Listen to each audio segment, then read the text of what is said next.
Vamos a sumar a esta mesa informativa a doña Susan Avendaño, capacitadora regional de GTI. Doña Susan, ¿cómo me le va? El saludo de las buenas tardes para usted.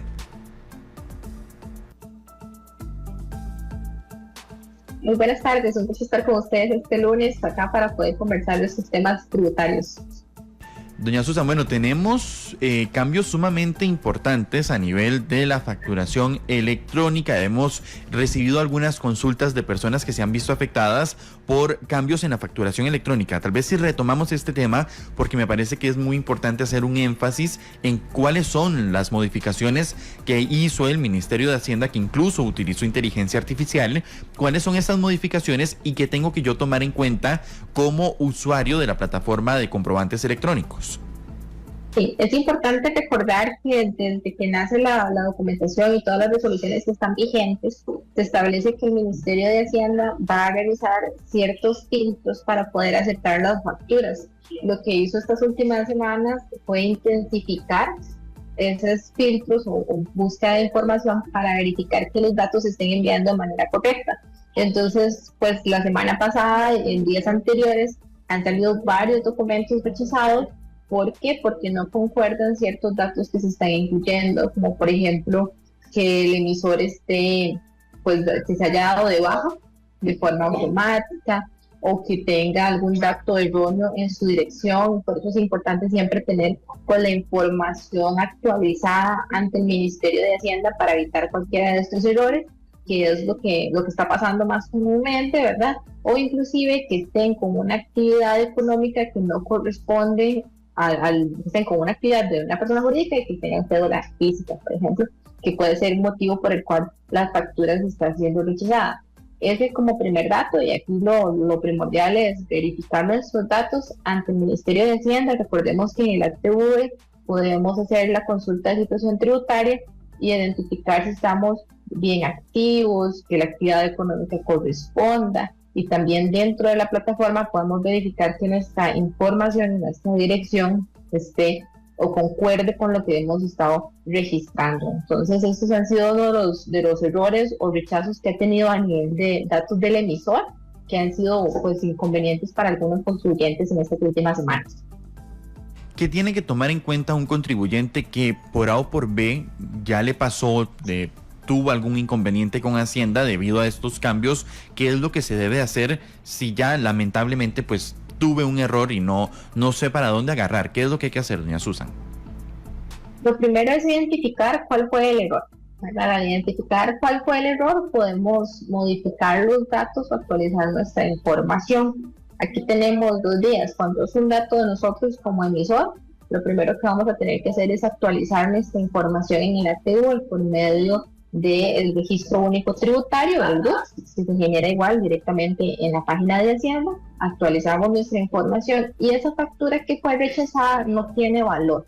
A nivel tributario no tiene valor, nos corresponde hacer la factura nuevamente, que es importante. Ojalá que si se rechazó ayer podamos darnos cuenta lo más pronto posible para poder generar nuevamente la factura. ¿Por qué? Porque parte también de lo que nos dice la reglamentación de la factura electrónica es que el documento se emite en el acto de la venta o prestación de servicio. ¿Qué pasa si fue un documento de la semana anterior, que ya estábamos en otro mes y tenemos que volver a emitirlo hoy, ¿verdad? A nivel contable sí va a existir ahí un pequeño inconveniente, que la factura se está realizando en el mes que no corresponde por el rechazo de la factura principal. Y cuando es un rechazo por datos del receptor, que también es común, que ya sea que mi cliente me dictó el número de cédula mal o que elegí un tipo de receptor incorrecto, tengo que verificar los datos con mi cliente. La ventaja de la mayoría de sistemas de factura electrónica es que cuando colocamos el número de cédula, si es una cédula de identidad, va a estar limpiada, ¿verdad?, lo que es el registro, y ahí nos va a verificar que el número de cédula esté bien escrito. Pero hay que tener mucho cuidado con los extranjeros o con alguna cédula jurídica para que no se coloque un dato incorrecto o que no coloquemos un tipo de identificación incorrecta para que la factura no salga rechazada. Aquí dice Juan Luis desde Atenas, pero ¿cómo puedo verificar si la factura la recibieron o no? Recordemos que siempre el Ministerio de Hacienda, cuando nosotros emitimos una factura, nos va a dar una respuesta, ¿verdad? Entonces, Vamos a verificar, independientemente el sistema que ustedes utilicen, va a tener la respuesta de Hacienda por medio de un XML, donde van a poder verificar si fue aceptada o rechazada. Para los que trabajan con GTI, conocerán que en el momento en el que Hacienda les rechaza una factura, nosotros también se los hacemos llegar vía correo electrónico, no únicamente en la plataforma, sino también por correo, para que puedan estar alerta. Pero si trabajan con cualquier otro proveedor, sí es bueno verificar la información de los documentos emitidos y consultar el estado de esa factura. Dice por acá a través de la transmisión de Facebook Live que usted nos puede hacer sus consultas también. Dice Walter Salas: buenas tardes, una agencia de aduanas puede utilizar la línea de otros cargos para cobrar los impuestos y los pagos a terceros que se le hacen por parte de nuestro cliente, pero que no es ingreso nuestro. Gracias.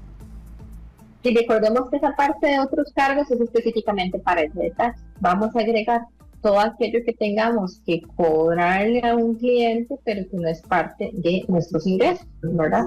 Entonces, es importante que identificar cuál tipo de otros cargos, porque existe un listado oficial que tiene el Ministerio de Hacienda de cuáles vamos a utilizar, y que si es por un cobro o un tercero, este también es parte de los rechazos que está existiendo, que la cédula también esté bien escrita.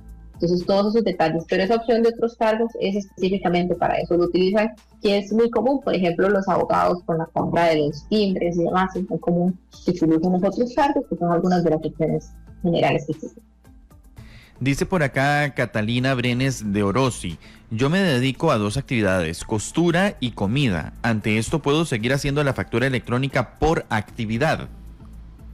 Sí, esto no ha tenido ningún cambio. Recordemos que parte de lo que es la legislación no ha variado en su estructura. Lo que cambió únicamente fue la validación que hace Hacienda al aceptar esa factura. Entonces, siempre es importante identificar bien con cuál actividad económica estoy facturando, porque ese es uno de los datos que se solicitan al momento de emitir el documento, pero no hay problema en tener más de una actividad, más bien es orden y de forma correcta en que yo separe las facturas por actividad económica y coloque e indique la actividad económica que estoy realizando con la factura que estoy emitiendo. Dice por acá Luis Cascán: yo uso la factura de Hacienda, en este sistema hay problemas. Recordemos que las validaciones es para todos, ¿verdad? No es que unos sistemas estén dando problemas y algunos otros no. Es la validación que hace Hacienda en los datos del emisor, tanto del emisor como del receptor. Entonces, recordar siempre verificar que mi información esté actualizada y que los datos del cliente estén bien escritos, porque también si yo coloco un dato de cédula que no existe o coloco un tipo de identificación que no corresponda, aún facturando desde el facturador gratuito de Hacienda, va a salir rechazado ese documento. Dice por acá, bueno, vamos a cambiar de tema, doña Susan, porque ya empezamos septiembre. Este es un mes sumamente importante en materia de en materia tributaria, porque se viene un pago de renta, un adelanto del impuesto sobre la renta. Tal vez si usted nos cuenta cuál es esa obligación que tenemos ya este mes. Sí, recordemos que hay que realizar 3 adelantos de renta: junio, septiembre y diciembre. Esos son los 3 meses en los que tenemos que realizar el adelanto de renta, entonces este mes nos corresponde. Todos aquellos que hicieron el adelanto de renta en junio va a ser el mismo monto, simplemente tienen que recordar, ¿verdad? Ingresamos a realizar el pago con nuestro número de identificación, ya va a aparecer el monto en cualquiera de lo que son los enlaces que tiene el Ministerio de Hacienda con los bancos, específicamente en cajas o en línea, para poder aplicar el pago, lo pueden realizar. Es importante que lo realicemos. Recordemos que si no aplicamos este pago parcial, cuando yo llegue fin de año, presente la declaración de renta, haga el pago total, aún va a aparecer que está moroso una parte, y es el adelanto de renta, que también va generando esos intereses. Entonces hay que tener mucho cuidado de confirmar si yo como contribuyente tengo que realizar este adelanto de renta. Dice por acá, ¿qué pasa si yo no hice el adelanto de renta de junio? ¿Puedo hacerlo junto con el de septiembre? Sí, sí es importante que entre menos tiempo tendremos de realizarlo. Si no lo hice en junio, lo hagamos pues ya prácticamente, ya podemos hacer el de junio y el de septiembre, para evitar que se generen más intereses, ¿verdad? Probablemente aquí se va a existir cierta variante en el monto. ¿Por qué? Porque del mes de junio van a aparecer esos intereses que han ido sumando en estos meses que han pasado. pero sí, lo ideal es hacerlo y no esperar hasta diciembre para evitar que el monto aumente. Dice acá el número terminado en 1221. ¿Y cómo es que se hace el cálculo del pago parcial de renta? Hacienda va a tomar los últimos 3 periodos de renta, lo que está presentado, entonces en este caso 2023, 22 y 21, va a sacar un promedio. El más alto entre el promedio de esos últimos 3 o el periodo 2023 va a ser el monto por el cual va a sacar este cálculo de renta. Entonces va a ser una separación, lo va a fraccionar y lo va a colocar al contribuyente donde usted debe de realizar este adelanto de renta. ¿Todos los contribuyentes van a tener adelanto de renta? No. Puede ser que yo en los últimos 3 periodos tenga un margen de ganancia un poco bajo, o bien que inclusive no haya tenido ganancia, no voy a tener un adelanto de renta, no sobre si calcularlo, pero la mayoría de los contribuyentes van a tener ese adelanto de renta que presentar según los últimos 3 periodos. Entonces siempre es importante validar y revisar, ¿verdad?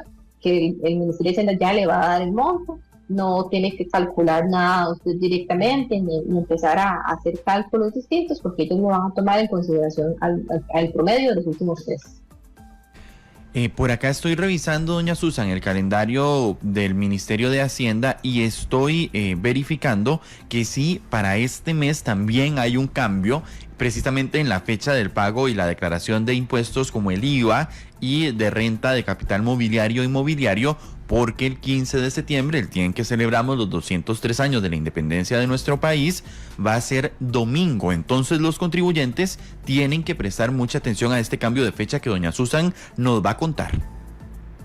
Sí, recordemos que siempre ahora tenemos que presentar el día 15 de cada mes la declaración, pero al caer en este caso un doble feriado el fin de semana, entonces se va a trasladar al 16. Entonces el 15, cuando te dejamos a celebrar lo maravilloso de la independencia de nuestro país, la libertad que nos brinda pero el 16 que no se nos olvide presentar todas las declaraciones, tanto la del impuesto al valor agregado de nuestras ventas del mes de agosto, ¿verdad? Recordemos que todo lo que vendimos en agosto lo vamos a reportar estos primeros 15 días de septiembre. Igual para aquellos que tienen alquileres de vivienda, de algún local con venta de capital inmobiliario, y para aquellos que tienen ventas de algún tipo de dispositivo hasta enero, tienen que presentar ventas de capital inmobiliario también a más tardar el 16 de septiembre. Inclusive ya estamos a tiempo, ya desde hoy está habilitado para presentar la declaración del mes de agosto. Entonces, si no queremos esperar a que llegue el día 15 y ya tenemos toda la información recopilada, ordenada y demás, podemos desde ya empezar a presentar las declaraciones para no correr este último día. Doña Susan, y ya en el último minuto nada más, que usted nos recuerde que van a realizar un curso de contabilidad tributaria que es dirigido a contadores, abogados, auditores, gerentes, emprendedores. Si usted me da así los datos más importantes de este curso. Sí, les comentamos que GPI pues tiene a su disposición el club de contadores, pues, para todos aquellos contadores que deseen formar. Tenemos algunos beneficios como esta charla que se está brindando por medio del grupo Corban. A los que sean miembros del club de contadores van a tener un 10% de descuento. ¿Cuáles son los temas que se van a tener? Es contabilidad tributaria, y hay 2 expositores muy preparados, que es el doctor Cristian Merlo, que él es abogado especialista en Derecho Tributario, y la licenciada Dunia Zamora, que ella es contadora pública autorizada. Y pues las charlas son muy completas, se van a realizar en el mes de septiembre, el 6, 13, 20 y 27 de septiembre, y en octubre también, el 4, 11, 18 y 25 de octubre. Son 8 sesiones de 3 horas cada una, con un horario de 2 de la tarde a 5 de la tarde vía Zoom. Entonces tenemos la ventaja que podemos llevarlo virtual desde el lugar en el que estemos, y pueden inscribir al número de teléfono 8746-3321. Muchas gracias a doña Susan Avendaño, capacitadora regional de GT sin costo alguno, 24/7 al 2105-4400, al WhatsApp 6222-3030, 6222-3030, o puede escribir al correo info factura electrónica @gticr.com. Finalizamos así la sección.